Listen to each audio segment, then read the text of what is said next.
Hey, what's up everybody, and welcome back to News Dose. And that PlayStation State of Play was yesterday, where they revealed several major games. In fact, four of the most anticipated games that we were hoping to see this June was actually at this showcase. So we do have some very exciting stuff to talk about today, though really, anytime we do talk about one of these platform holder showcases, there's always questions afterward on what exactly is multi-platform and what's not. Well, lucky for you all, I do have those answers today, so make sure to stay tuned for all of that later in the video. Spoiler alert, I think everybody's going to be pretty happy with this overall event. Now, also, Sony continues to make a big push into PC gaming, with them announcing yet another high-profile PC release, but on top of that, it looks like a couple more PlayStation PC games did leak out online, so we'll cover that as well. With that said, though, we do actually have a very busy episode today, so let's just go and stop babbling and just jump right into this, starting off with some concerning news. Yeah, unfortunately, even though we do have a lot of exciting stuff to talk about today, like some really exciting stuff, but we do also have a vague update for the Prince of Persia: Sands of Time remake. This really has been one of those games that seemingly every time that we talk about this game, it's not good. It just always feels like it's bad news, unfortunately. You know, its original reveal should have been a very exciting reveal. I mean, this is a classic game, but instead it was met with criticism over its lackluster art style. After that, they delayed the game several times, they passed it on to a completely new team, and now, I mean, we really don't even have an idea as to when this game is actually going to release. And well, by this point, there's now a rumor going around that insinuates that we'll be lucky to get it at all. This is actually coming from Wario64 over on Twitter, which stated this: hearing that GameStop is no longer expecting Prince of Persia: The Sands of Time remake to release and are instructed to let people who pre-order it know it will not be arriving. The website also says it's unavailable and listings seem to be getting delisted. Wario then continues on to say that Amazon also stopped taking pre-orders on May 24th. So, I mean, this doesn't really look good. At the same time, though, this doesn't necessarily mean it's canceled either. It's important to keep in mind here that there's no confirmation. This is just a rumor based off of retailer listings. Ubisoft themselves, they have not responded to any of this, and considering that they have kept fans in the loop this entire time regarding this remake for such a long time now, if they were to cancel, I'm sure that they would give some type of update. For those that are excited for this remake, though, despite this news, I'd kind of prepare for a long wait. I mean, the last time we heard about this game was back in May when they changed development teams. So I think at the very least, it's going through a soft reboot. And if and when we do see this game next, I expect it to look completely different than we last saw it. Like I said before, this is a concerning development, but until we actually get confirmation, it's always important to keep in mind that this, for the time being, is just a rumor until confirmed. Now, we do also have yet another leak to talk about just real quick, and that's for Marvel's Midnight Suns. This is that Marvel tactical RPG game developed by Firaxis, the studio behind the popular XCOM series. Now, they are an absolutely outstanding studio, as many of you already know, and they did reveal this game just last year. But it looks like they might be preparing for an even bigger reveal later this month. Yeah, just go and mark this as yet another exciting June game, but coincidentally, it appears a retailer posted several pictures of its box art online, its release date, which is claimed to be October 6th of this year, and that 3 different versions of the game will be releasing. That includes Standard, Enhanced, and a Legendary Edition. Now, I'm not going to show any pictures on my channel for very obvious reasons, but all this was shared over on Twitter, where it did receive a copyright strike. So all of this information is looking legit as of this moment, and it might have even revealed a couple of new characters. Now again, I'm not going to share any of that either, but if you are really anxious to know more about Midnight Suns, and if you just don't want to wait, it's easily found on the internet now with just a simple search. Otherwise, for the rest of you all, Midnight Suns is likely to get its big update this month, so just going to keep an eye out for that game if you're interested. Let's go and talk about that PlayStation State of Play, though, because, yeah, there were some really exciting things that happened here. So what I'll kind of do today is, this was a 30-minute long event, so what I'll kind of do here is first talk about the big highlights that was made at this showcase, and then after that, I'll go over a brief summary of everything that was announced here with some different release dates and windows. But yeah, the other day when we first talked about this State of Play and what I thought could be there were 3 games that I mentioned that I thought might be here, but But really, that was just kind of in the hopes that at least one of those games would be here. Well, about that, we actually got all 3 of those games at this showcase. Yeah, I think that kind of says it all. This was a very good event, and that was immediate because they did open up the showcase with just a simple release date being March 24th of 2023.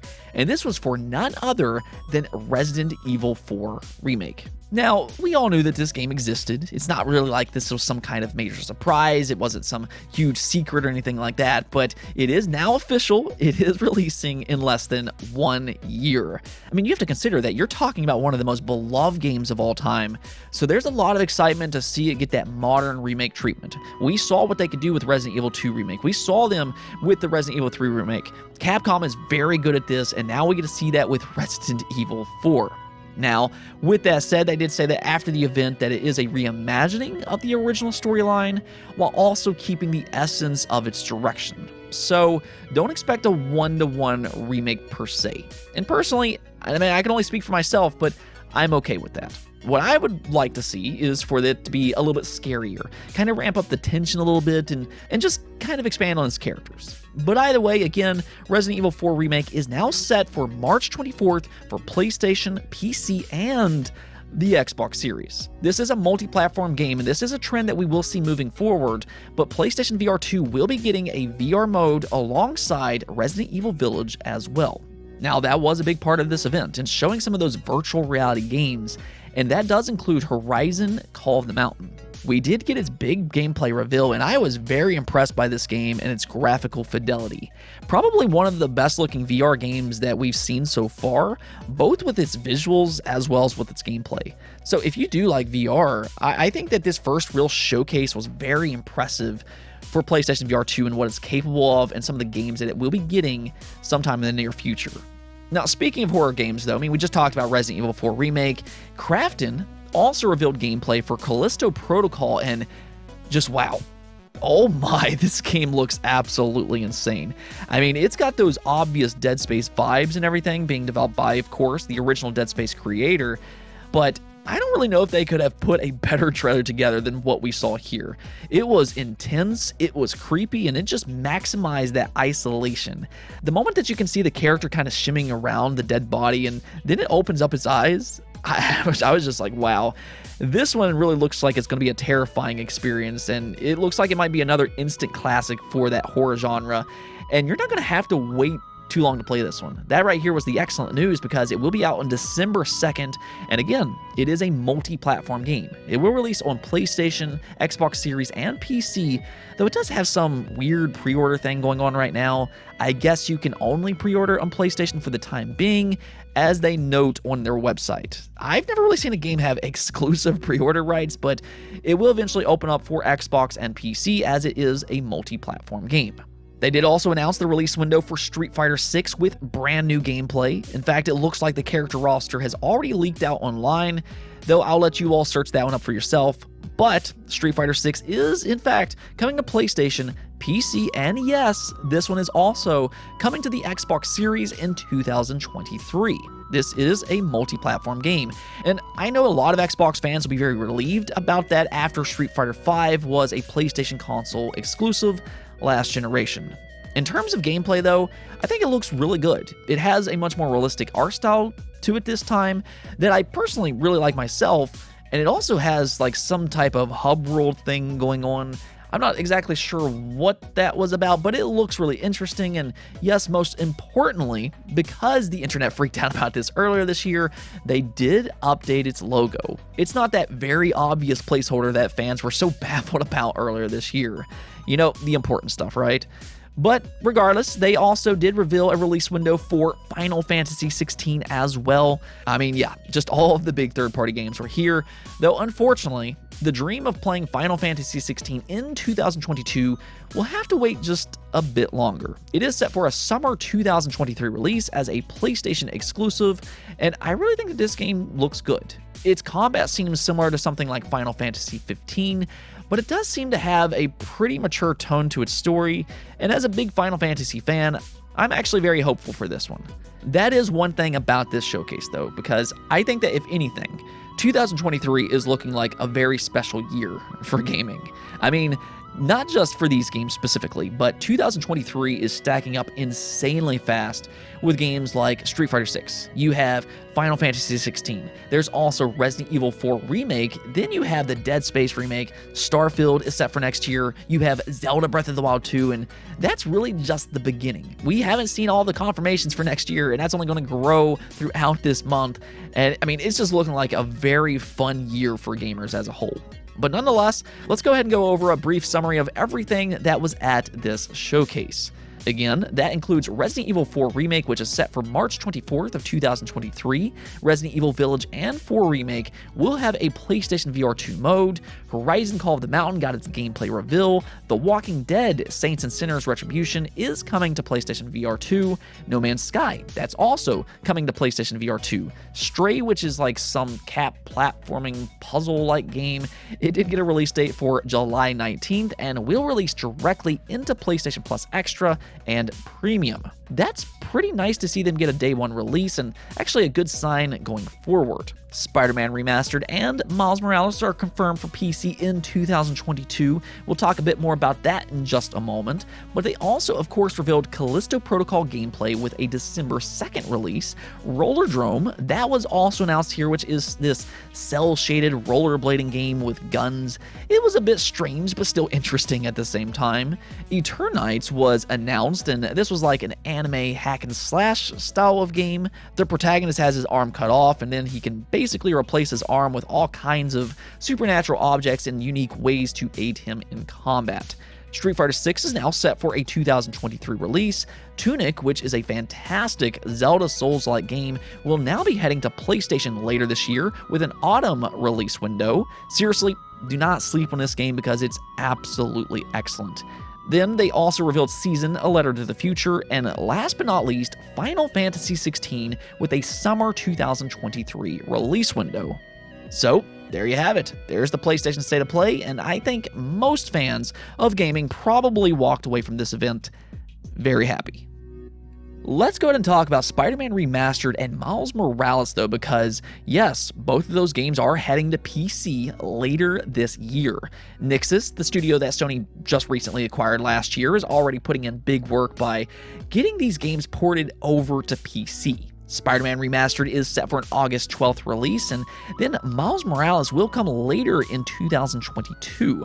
Now, this is actually quite significant because while yes, Sony's been porting their PlayStation 4 games over to PC, these are actually the first games that they have released during the PlayStation 5 generation that are making their way to PC.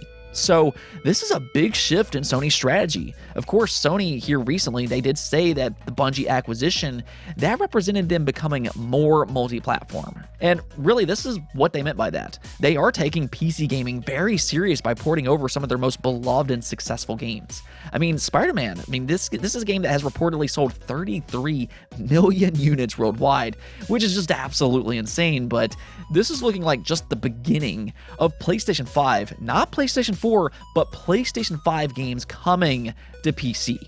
Interestingly enough, in a bit of a coincidence, it looks like a couple of other Sony PC games just leaked out online. This includes both Sackboy Big Adventure, which is another cross-generation title, but also Returnal, which is not available on the PlayStation 4. That's a next-generation PlayStation 5 exclusive, and pictures of both of these games have popped up online, allegedly showing PC settings. Per usual, I won't be showing those leaked images on my channel, but it is important to keep in mind that nothing is confirmed just yet. It does look real, but it's still important to wait for official confirmation. Though I will say that, however, this does lean into the NVIDIA GeForce leak.